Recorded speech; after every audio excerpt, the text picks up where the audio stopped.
With the truth, the facts, we lay it down flat. With the melanin empire, never hold back. Put the facts in the blacks and make them wise up. Thanks for being with us in this part 2 of what happens when you die, the halls of Maat. But I think that's what I entitled really, because I'm actually putting these 2 videos together even before I upload it. So I want to begin this presentation today, and as I'm beginning, as the showers are coming down, give thanks for even the vibration and frequency of the ancestors.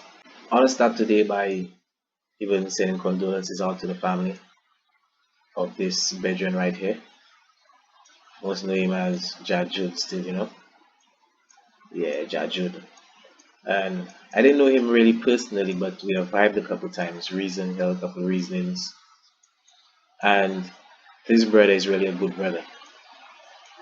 And it's just a pity that his life had to be taken away so young. And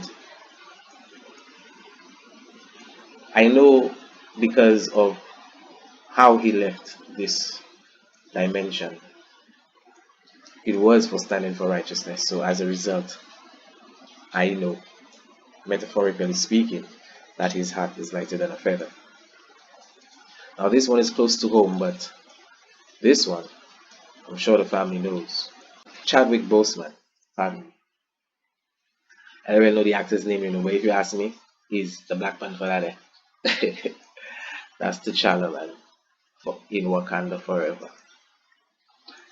Again, never knew him personally, but that work that individual put out in that film gave black people even something to aspire to.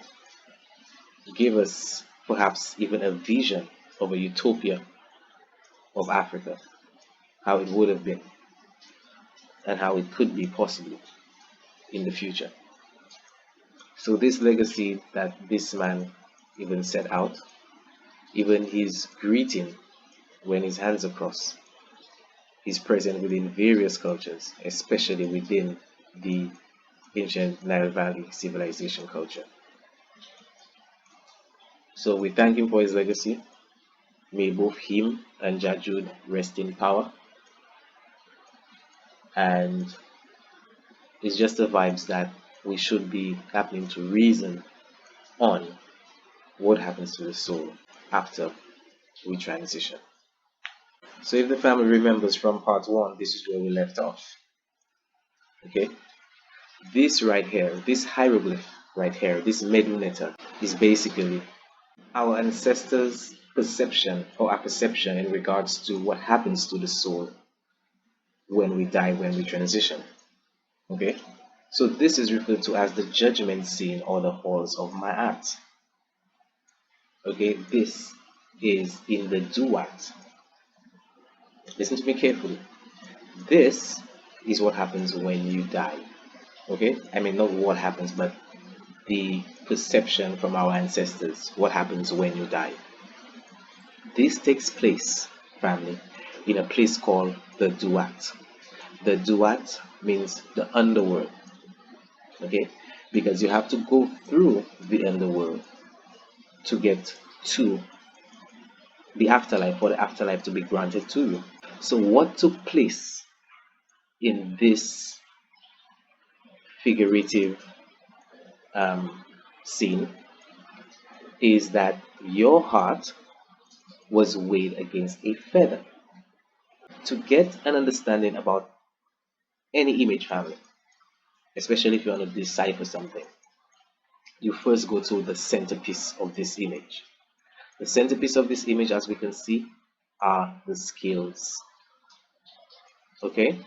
Now remember, the name of this place is called the Halls of Maat. So who or what is Maat? Maat, family. Maat, not mat like mat you wipe in your feet. Maat. Maat was the rule of law in ancient Kemet and moral justice among our ancestors. It was also the divine cosmological order within the astronomy family and even within the astrophysical studies. I mean, our ancestors took Ma'at deeply in every faculty, in every aspect of their life. So what is Ma'at? Maat is most times anthropomorphized as a black woman with wings, these are feathers, and an ostrich feather to the top of her head. The seven attributes you're going to hear most times, the seven principles that link with Ma'at are order, balance, justice, reciprocity, truth, harmony, and propriety. Okay? These are the seven attributes, the seven virtues that are associated with Ma'at. If you want to encapsulate everything, you can say that Ma'at is scientific truth. Because out of scientific truth and righteousness, these virtues and principles can manifest and are born. As I said again, she is anthropomorphized or represented as a black woman. Now, because her name, because within her name is order, okay, and balance, remember scales and balances are the very same thing, family, as we broke down in part one, right? So, because her name actually means balance, the depiction of the balance being the scales would be representative of her as well. I hope the family following me. I'm trying to break this down as simple as possible, family. Okay? Because one of the virtues of her name means balance, and balances are basically scales, right? We can see the correlation and why another representation, pictorial representation of that feminine principle would be a set of scales. And those scales, because those scales dealt with truth, it was actually good enough and the highest principle for your heart to be weighed upon. Before we go back into the halls of Ma'at, there is something that many people who are even within Kemetic spirituality probably do not know or haven't heard about.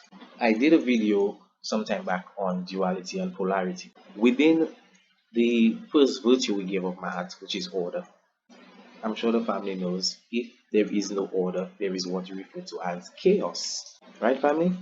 Now, chaos, the English word chaos, which means destruction, right? Unorderly and, you know, the word for chaos is actually isfet in the Kemetic tongue. That means with if when you add the vowels, okay? It's referred to as isfet. So chaos is isfet, right? So isfet, family, would be the polarity or the duality of Ma'at. Because when Ma'at is not present, it's only Isfet. It's only chaos, family. There is no order. You understand? Now, Isfet is usually personified or anthropomorphized, okay, as a serpent. And that serpent is called Apep. Should have a picture of Apep right here. This is Apep. Apep is a serpent, or some refer to him as an evil dragon, which is this is 16 yards in length. That number mystic, they're still not even going into that right now. But Apep is the embodiment of Isfet. Okay? Now, that chaos, right, is the chaos that causes disharmony, family, because anything that is in opposition to order, like difficulties, disharmony, pure evil. Okay? So you have to learn about that counterbalance within the orderly structure of the ancient ancestors. So there was, or there is, because basically within this Aquarian age, alongside with it has to come the restoration of Ma'at. This is what the youths need today, family, to stop all the crime and be better men, even to our goddesses, and create generations that we can be proud of. You see what I'm saying? So we don't want Isfet, we want Ma'at. And it is incumbent upon us to teach our youths of Ma'at. I'm sure many of you also know the 42 negative confessions of Maat, where you say, I have not done, I have not done this, I have not done that. About 42 of them. When we go through this video, or we probably may have to do another one, we're gonna highlight and even show to the family where if you follow or abide by a certain level of thinking, the 42 confessions of Maat actually become naturally, family, become sort of even like automatic. Understand? I'm saying obviously we're striving for perfection, so it's not like you ain't gonna break one or two. But it's like becoming so automatic, and that is without you having to be thinking about it. Oh, I don't think, I hope I'm not breaking that one. I hope I'm not, like, really. This is all about you becoming an ethical being, an ethical individual, a better version of yourself. This is not for nobody. This is for you. And when you grasp it, you will be able to pass it on to the upcoming generation. And as a result, it will start to be embedded now deeply within the DNA. Let's go back to the skills. Apep, this is another hieroglyph where Ra has taken the image or the personification of a cat to kill Apep. See, they killing Apep with the knife there? Yeah, the golden cat. The golden cat is also synonymous with, because a lot of this text family as well are cosmogonical. Cosmogonical, when I say it that way, it means it's dealing with the universe and the cosmos. And if we are studying the universe and the cosmos, which we should, you would have to go into astronomy because that's all there is up there is stars and planets and suns. So ultimately, the cat, within all the zodiacs that we know, the cat, the only um, constellation that can take the image of a cat, or within that understanding, would have to be the lion, because the lions are cats, right? And because when the sun is in within that constellation, it is the hottest time of the year. So we have even the depiction of the yellow of the cat showing the brightness of the sun, slowing Apep. Again, just browsing through family. We're going to come back to this image shortly. So again, we're at the halls of Maat. So Annie just passed away, and this is a rendition of the apperception as to what happens as he's transitioned. So this is Ani here, this is his wife Tutu. As I said, the centerpiece of an image will give us the understanding. The centerpiece, as we explained, are a set of balances or scales, which are the scales of Ma'at. Remember, this is the halls of Ma'at. Being the center of the whole image, we have the same name associated with the location of the place, the Ma'at, and we just explained who or what Ma'at is. So what's about the top piece? Okay, the top piece, we see they have some Neteru sitting as if it's judges, as if it's a jury, and we have an altar before them. If we have to count from the right to the left, we have 1, 2, 3, 4, 5, 6. The sixth image, because of the hieroglyph on top ahead, is the goddess Nut. Now, family, remember, these are eschatological, meaning concerning what happens after death, and cosmogonical texts. Cosmogonical text again deals with the cosmos and the universe. The cosmos and the universe are what we know thus far in regards to the journey and the travels of our sun, Ra. We know that it travels on what is called the ecliptic belt, and along that belt are 12, sometimes 13 constellations. So as a result, if I am understanding this based on, my studies and even my own perception, this would be, because if you continue counting, we have 6, remember 6, and 7, 8, 9, 10, 11, 12. These 12 would be representative or representation of the 12 constellations on that ecliptic belt. That 17-degree band belt which our sun travels along, family, these would represent, okay, the constellations along that belt. Because remember, this is what happens when we transition.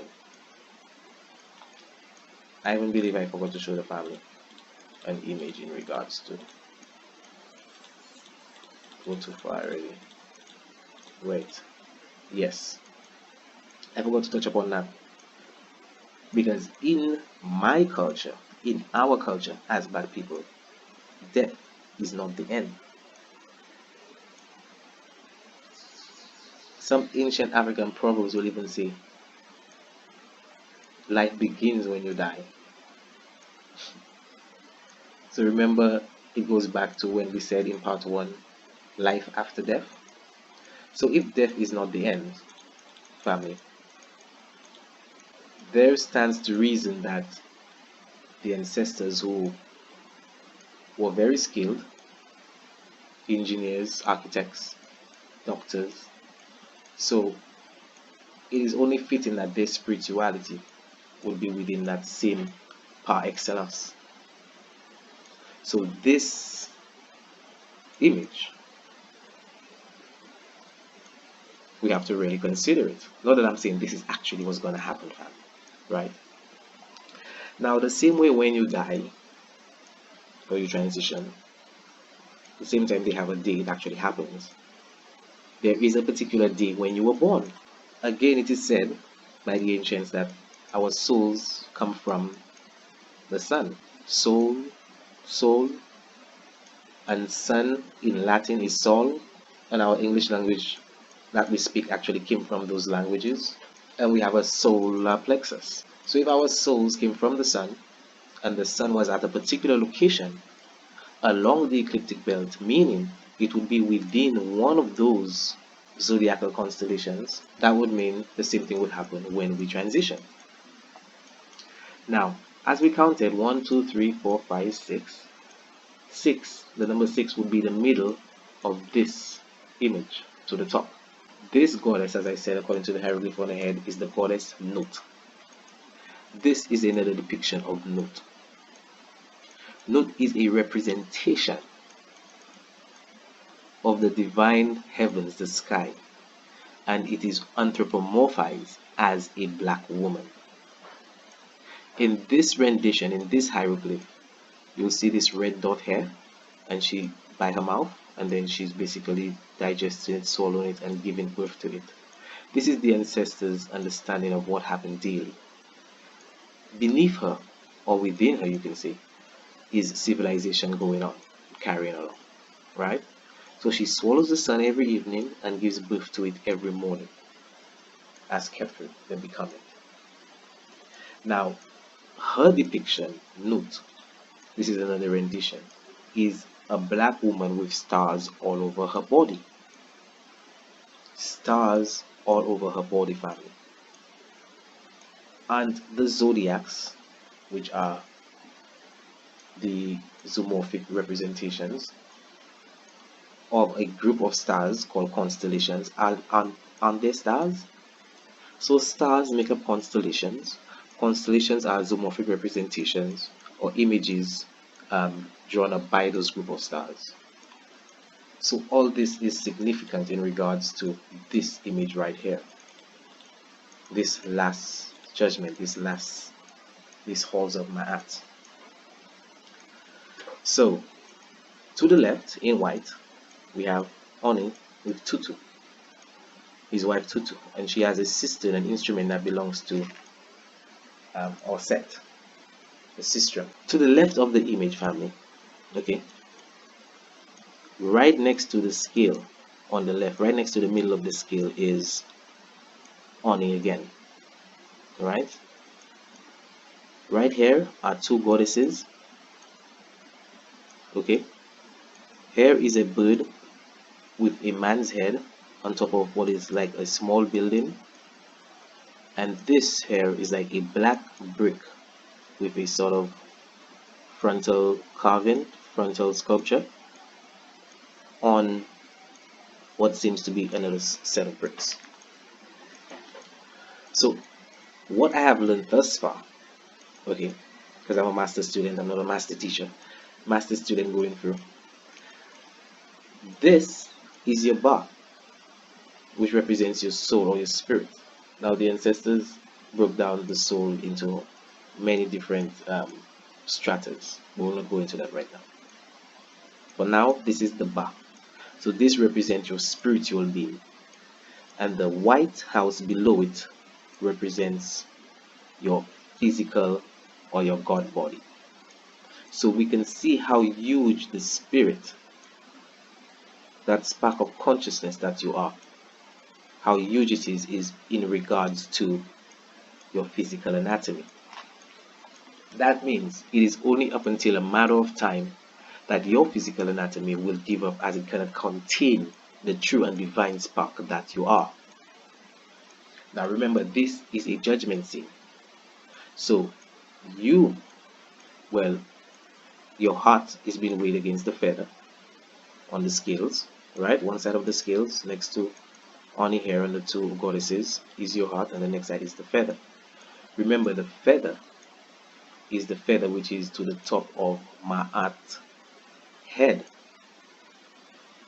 in a representation as a black woman. So the feather stands for Ma'at and the 7 attributes that we just called, even the 42 negative confessions, that your heart has to be weighed against.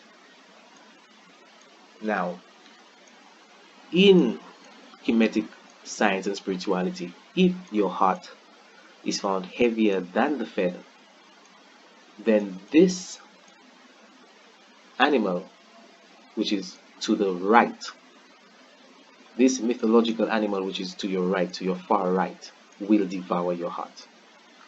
If your heart is lighter than the feather, okay, that means the heart will go up and the feather will go down.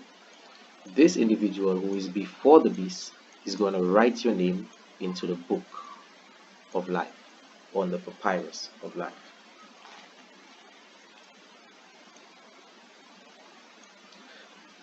So,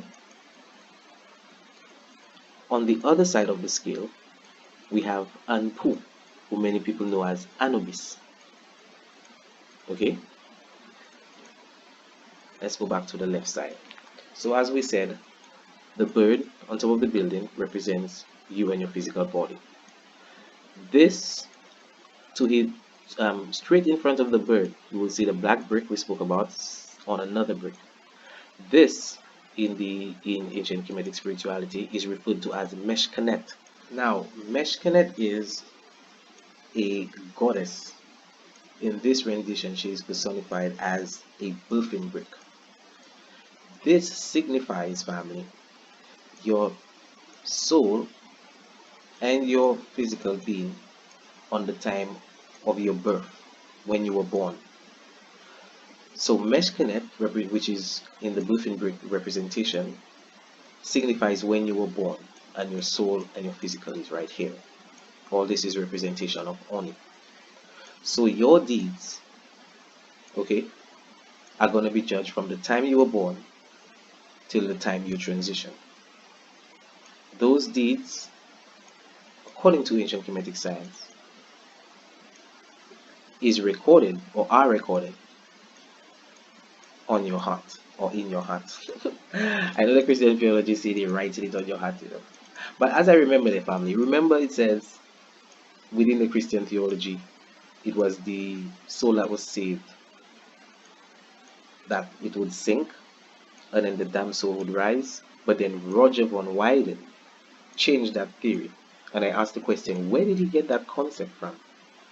And we can see it right here, because this concept of what happens to the soul when one dies, according to the perception of our ancestors, have been in existence thousands of years before the Testament of Abraham, 1st and 2nd century ECE. So it's only fitting that their concept of the scales would have to come from an earlier origin. and it is that of our ancestors. As Brother Garfield would say, daggers. So, your heart is being weighed against the feather. So, you must be thinking, guys, about a heart heavier than a feather, but we just said this is not a literal understanding of what happens. This is the dual, this is the spirit world, the underworld family. This is not literal. Okay? So, let's continue. So, your heart, from the time of your birth, Meshkanet, when your ba and your physical body, your God body, united to come into this third dimension, the sun, right? Our sun would have to be at a particular location. Now, the apparent apparatus or contraption that holds that where your heart rests, this sort of long triangle, this in itself is a hieroglyph for a star referred to as Sopede or Sopedu, as we can see here. Sopedu is the ancient Egyptian name, the ancient Kemetic name for the star system called Sirius. Sirius, you know that star that is in line with the three stars in Orion's belt, Al Nilam, Al Nitaka, Mintaka, forms almost a straight line going to the star Sirius. Yes, that same star, which forms part of a constellation known as Canis Major, which they call the Great Dog. So that star, which also marked the rising or the inundation of the Nile within early July, one of its hieroglyphs to represent it is that same hieroglyph we saw, which holds the heart. Hope the family is with me here. So as a result, this represents Sirius.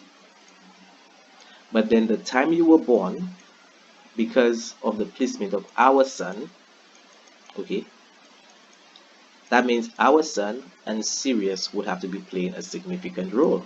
I don't know which one what you're talking about. But to me, family, I swear you're following me not now. I saw a picture today. Um, um, I think it was Tom and Jerry, right? And Tom was basically shaking the hand of Jerry and Jerry's cousin.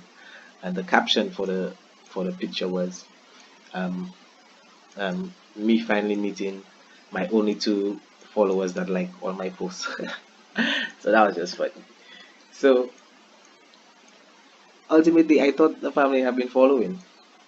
So if you have been following family, you will know that we have mentioned on many accounts that our sun is in binary with the Sirius star system. You want proof and you want to fact check that? Go ask the Dogon tribe of Mali. Go ask the Dogon tribe of Mali. They will tell you that we came from the Sirius star system, that Sirius birthed our sun. Now it is because of the binary revolution of these two stars we get what is referred to as the Great Precession, being the 25,772 years, every 26,000 years we have that Great Precession, where every 2,000 years the sun apparently rests within one of the constellations. And right now we have actually left the Piscean age and then going into the Aquarian age. That is where we get that understanding from. You see, family. So evidently, if our sun would have to be at a particular position during the time of our birth, so would have to be Sirius, the Sirius star system. Okay? A lot of shamans in ancient cultures, family, regard Sirius as the spiritual sun. Since everything within this third dimension, okay, within this reality was created by our direct sun, Ra, because you know it should be, I mean, the family should know as well, is the vibrational frequency which allowed the sun to vibrate everything into existence, being at different rates, at different modules, we can say. Okay, the first being 432 terahertz, which would give us the color red. We're able to now see things. And then later on, the higher the frequency, these things would be able to materialize. These same things would have to be the previous hydrogen molecules. Okay, because say you have 54 million tons of hydrogen, they would be converted to 50 million tons of helium. So the rest of the 4 million would have to actually be dispersed by the sun into the orbit or into the atmosphere, which again through its rotation will become denser, will start to vibrate slower, and as a result give you, you know, literal things that you can actually touch. So anyway, if this sun is our spiritual sun, being the star sun, the star Sirius, and our sun is the physical sun, that would be Sirius would be accounting for, right? Partly because remember I said the ancestors divided the soul into many parts. Partly of our soul, and our sun would be giving us the physical, and since it being from Sirius would also be representative of part of our soul as well. I hope I'm not going above the family here. I'm trying to break this down as simple as I could, right? Now, obviously, family, if you put two things on a scale, they have to find the balance point, so the scale will start shifting around. What Anpu is doing, Anpu being the principle of mummification and the law of um, the afterlife, because Osir is actually Lord of the underworld, right? So Ampo is basically there when preparation of the god body is needed and comes to even guide one into that realm.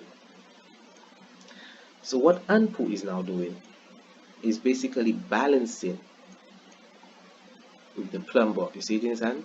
Balancing the scale to stop it from shaking.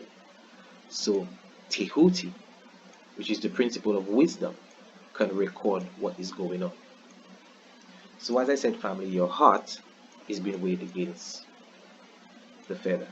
Many would see the heart as just basically a muscle, just its whole purpose is really to pump blood.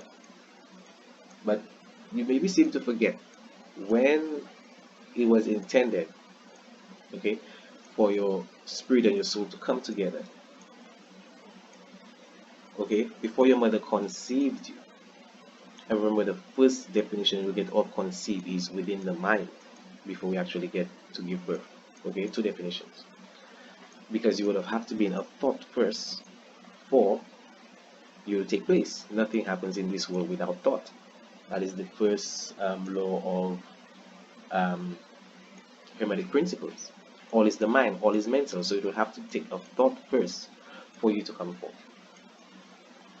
When that thought is manifested and you come forth, the first organ or the first indication, okay, or one of the first indications or one of the first organs to be formed is the heart, family. That same heart. So why was it the heart that was weighed against the feather of my family? I mean, mostly all the other organs were removed, but organs that we accredit today mankind so highly, such as the brain, was removed via the nose and discarded. But the heart was left in place, family. But why? Why the heart? But as science has shown, the heart is more powerful than the brain. The heart is about 100,000 times stronger electrically and up to 5,000 times stronger magnetically than the brain. So both electrically and magnetically. Electromagnetically, the heart is stronger than the brain. It says here the human heart has recently come to be documented and studied as the strongest organ in the human body regarding generation of electric and magnetic fields. Remember, it is the first organ really created at the time you entered this third dimension.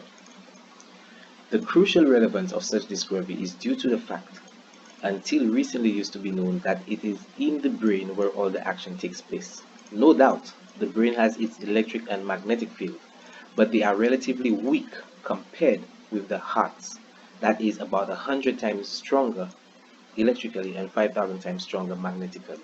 Our physical world as we know it is made up of these two energies, electrical and magnetic. As the family should know, all of it came from the vibrational frequency from our sun, being that chief, um, that most high when it comes to electromagnetic energy pulsating throughout the universe. Our physics book tells us if we can change an atom so its magnetic field or energy, we are completely changing the structure of the atom. Okay? Now, the heart, family, is also made of neurons. That same chemical composition that the brain is made of, okay, because the brain has thousands, millions of neurons, yes. But the heart also has over 40,000 neurons. And being that it is more electric and more magnetic than the brain, that would mean that certain processes of the brain, due to um, due to it being consisted of so many neurons, the heart, which has neurons, also can also have some of those processes. For example, it has been said that the heart can remember, the heart will store certain emotions, and even as we read, you will see even perhaps some things you never knew in regards to the heart. Now, most of us have been told in school that the heart is constantly responding to orders sent by the brain in the form of neural signals. However, it is not as commonly known that the heart actually sends more signals to the brain than the brain sends to the heart. Okay, as we see, this is from Heart Map Science. Moreover, these heart signals have a significant effect on brain function, influencing emotional processing as well as higher cognitive faculties such as attention, perception, memory, and problem solving. In other words, not only does the heart respond to the brain, but the brain continuously responds to the heart. What the family may also not know or is not commonly known, that the heart is connected to the brain via a nerve called the vagus nervous system. Okay? Now, being that the functions having an effect on the brain function being emotional processing, the part of the brain that deals with emotion and intuition and perception is actually the right hemisphere of the brain. The left is responsible for logical, scientific thinking, family, right? And the heart, because we should know that the left side of the body is connected to the right side of the brain, and the right side of the body is connected to the left side of the brain. So, being that your heart is slightly to the left, right? Being that your heart is slightly to the left, it's connected to the right side of your brain, and based on the brain functions it affects, being the emotional processing as well as perception and memory, we can see that this is true, and this is science, family. I'm going based off my research on what I've done, being an autodidact, right? And I'm showing you, look, it even linking up. You see what I'm saying? So the heart is not just there to just beat and pump blood. You know, the heart actually has its own electromagnetic field, which even says right here, okay, furthermore, the magnetic field produced by the heart is 100 times greater in strength than the field generated by the brain and can be detected up to 3 feet away from the body in all directions using a squid-based magnet. This is why the ancestors used the heart to be weighed against the feather of Maat. Now, if the family remembers my video I did time ago called Conscience versus Consciousness. Are you conscious of your conscience? You thought about it? Let's go deep. While all this is true of the heart, family, remember we showed the heart is linked to the brain. The heart is also consists of that same chemical composition um, and molecule from which the brain is created, being the neurons. Now, lexicon of heart wisdom and religious concept in the maxims of good discourse. This is within ancient Egyptian um, mythology and understanding and hieroglyph. This is the symbol for the heart. This is what is on the scale. We'll get back to the scale in a moment. This is what is on the scale, family. And it is referred to as Ib. So the heart in ancient Kemetic is called Ib. In ancient Egyptian anthropology, the Ab or Ib or heart, the heart, the word Ib, which means heart, generally meant middle, interior, intelligence. Isn't intelligence attributed to the brain, family? Thought, attention, intentions, disposition, will, wish, mind, and ego. So the ancient ancestors perceived the heart as the mind. This is where it says your spark, your consciousness rested or dwelt, family.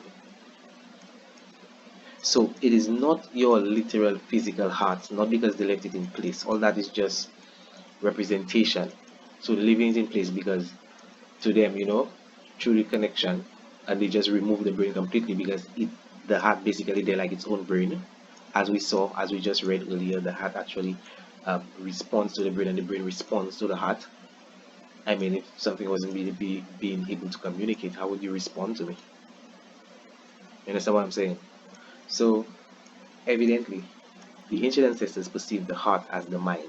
So, it was your mind or your conscience. Hmm? See what I had to do that video now? It was the mind or your conscience that was weighed against the feather of Maat family. So, it was your mind or your conscience, your ego, that was weighed against the feather of Ma'at. That ego mind, your ba, even, was placed into your cat, your physical body, at the time of birth when Sirius and our sun was in a particular location. Are you understanding me? So, your mind and your conscience is being judged from the time of birth till the time that you pass away.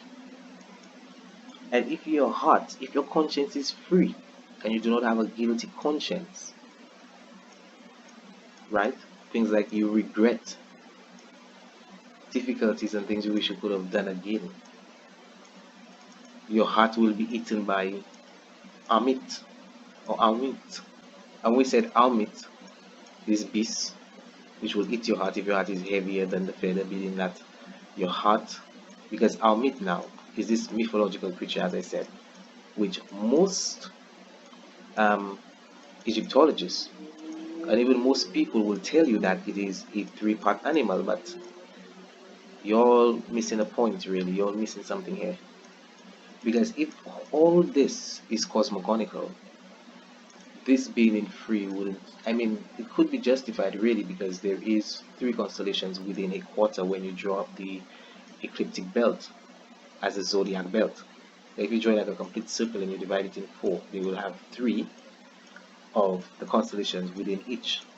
But he or it or she, I mean it's a female deity as well, is in four parts. It is part crocodile, part lion with the male, part cheetah with the spots, and part hippopotamus or the hippo.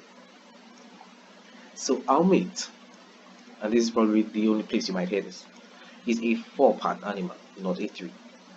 And this is because this would also represent, cosmogonically, the four elements that basically each quarter of the ecliptic belt stands for or represents. Earth, fire, wind, and water. Again, at the time of your birth, the placement of these planets would have to be at a particular location, and you would basically fall into being a water sign or an air sign or a fire sign. So this stands for the totality of this. Being wherever you land, if your conscience is not free, you will be eaten. Amit is resting on what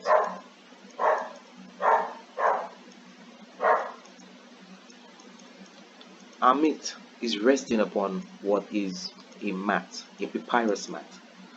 And papyrus is what the ancestors use as paper.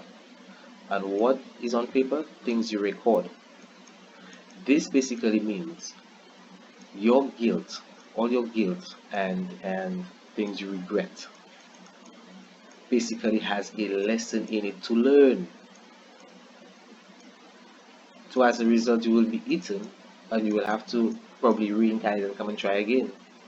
Whereas if your heart is lighter than the feather, okay, Tehuti will write your name into the book of life and you will become Makeru, which means true of voice.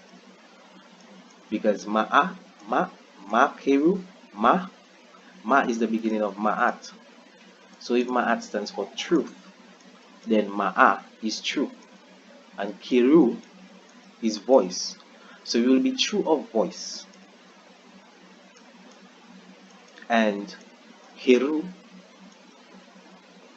that divine energy, unseen energy of our sun, will take you to be or seru. Now, one could only reach such a level within the duat if you have lived an ethical life. Because if you wasn't on no ma'at level according to the ancestors, it's like you wouldn't even reach this far, family. So this, just understanding this, even though it's not something literal that would happen, just understanding this alone would, if one wants something to aspire to spiritually, would make you achieve that ethical life, family. Which is what I was telling my bedroom Hiru, why is the Ma'at, that a lot of these youths need Ma'at in their lives. Because a lot of them, if this was actually literal, they wouldn't pass. I mean, I don't know Chadwick Boseman too well, you know, um, Jajud, because of how he went away, I believe his heart would actually be lighter than the feather. So, this is the ancestral understanding of what happens after death. Not that I believe this is what will actually happen, but I use it to guide me, to help me live an ethical life in regards to always stepping out within this dimension and having a look at myself, having the experience within this dimension, which will basically be fourth dimension, and see if it is that of Ma'at in my ways, my sayings, and my doings. And if every back brother and sister had to live this way, the love for each other would basically come back, and so would the unity. And we would rise up out of that shit state that we're in, family, straight up. But this again basically is the perception and the understanding of what happens after death in regards to how our ancestors, the ancient Egyptians, perceived and understood this. It does have some high significance behind it, very deep in detail, and this is one of the many hieroglyphs that they left for us to remember who we once were as a people. And having said that, family, peace, love, don't forget that coconut